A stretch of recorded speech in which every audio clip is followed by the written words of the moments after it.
Medina শহরের এক নীরব রাত।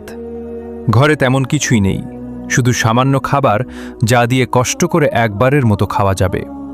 সেই ঘরেই থাকতেন সাহাবী আবু তালহা রদিয়াল্লাহু আনহু ও তার স্ত্রী উম্মে সুলাইম রদিয়াল্লাহু আনহা। হঠাৎ খবর এলো মুহাম্মদ সাল্লাল্লাহু আলাইহি ওয়াসাল্লামের কাছে একজন ক্ষুধার্ত অতিথি এসেছে। নবীজি সাহাবাদের বললেন, কে এই অতিথিকে আজ আপ্যায়ন করবে? আবু তালহা রদিয়াল্লাহু আনহু সঙ্গে সঙ্গে বললেন, ইয়া রাসূলুল্লাহ, আমি নিয়ে যাচ্ছি। তিনি অতিথিকে বাড়িতে নিয়ে এলেন, কিন্তু ঘরে এসে দেখলেন খাবার তো খুবই অল্প।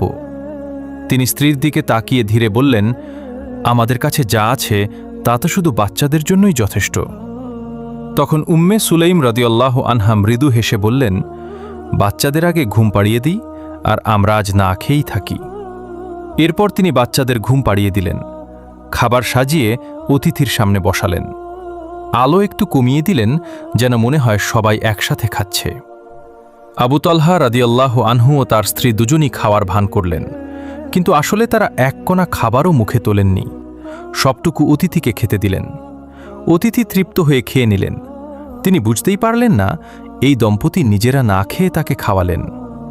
পরদিন সকালে মুহাম্মদ সাল্লাল্লাহু আলাইহি ওয়াসাল্লাম তাদের ডেকে বললেন, গত রাতে তোমাদের কাজ দেখে আল্লাহ অত্যন্ত সন্তুষ্ট হয়েছেন। তাদের চোখ ভিজে গেল, কারণ তারা জানত এই দুনিয়ার ক্ষুধা কিছুই না যদি আল্লাহ সন্তুষ্ট হন। এই গল্প থেকে আমরা এই শিক্ষা নিতে পারি যে স্বামী স্ত্রীর মধ্যে প্রকৃত ভালোবাসা হল আল্লাহর জন্য ত্যাগ করা অল্প থাকলেও অন্যকে দেওয়ার মধ্যে বরকত আছে। অতিথি আপ্যায়ন ইসলামের একটি মহান শিক্ষা। আল্লাহর সন্তুষ্টি অর্জনের জন্য ছোট কাজও বড় হয়ে যায়। এই ঘটনাটি সহিহ বুখারী সহ একাধিক হাদিসে বর্ণিত হয়েছে। আল্লাহ রব্বুল আলামিন আমাদেরকে বোঝার তৌফিক দান করুন। আমিন।